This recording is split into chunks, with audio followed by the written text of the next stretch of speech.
Hi, this is just kind of a small addendum. I wanted to let you know about some of the experiences that I've had so far that have really affected me.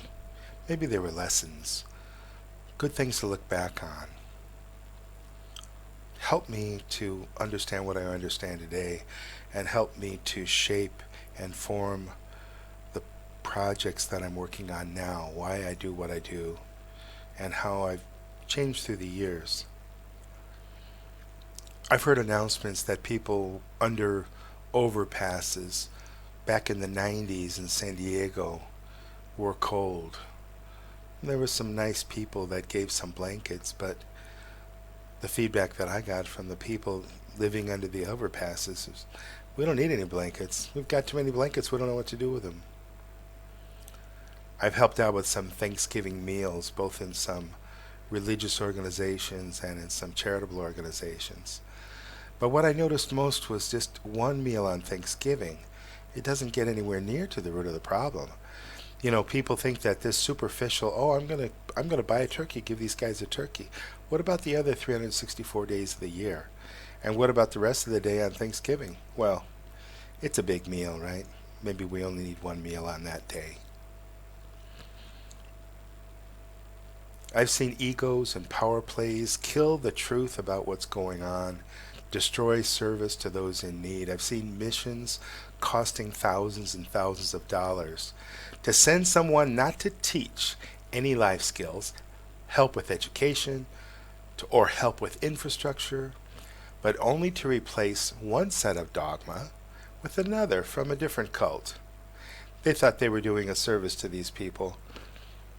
I went to a wedding once in the in the hills of Thailand where someone was getting married and they were having a Christian wedding because their traditional beliefs had, people were told those were wrong and that they needed to embrace Christianity, evangelical Christianity to be specific. And one of the people there told me it's so much better that their souls are saved and that they'll go to heaven than to give them food for today. I thought that was pretty ridiculous then, and I think it's pretty ridiculous now. I've seen soda handed out instead of nutritious fruit juice, but they called it juice to deceive people because they weren't allowed to hand out soda because it's not healthy. I've seen people stealing, openly stealing, workers getting into physical fights at charitable organizations.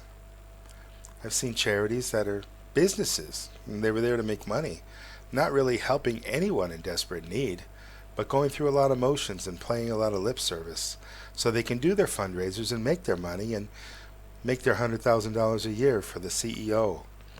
These are jobs. I've seen people opening a food pantry with zero integrity, only wanting to spread their dogma, not help people that needed the food. People would drive up in Mercedes to pick up free food, grocery bags and grocery bags of food. And I said, isn't there something wrong with that? These people don't need this. But I was told, we don't care about that. We just want to share our religion with them. We want to save their souls. So there was no integrity in the food pantry. It was just a front. And they admitted that. I've personally had my life threatened. I've had everything that of value stolen from my car when I was doing community work. I've been ignored, I've been disrespected, I've been cheated just because of the color of my skin by people that were supposed to be partners in helping others. But having said that, let me tell you, I haven't given up since I've experienced these things. I really can't be discouraged because this is who I am.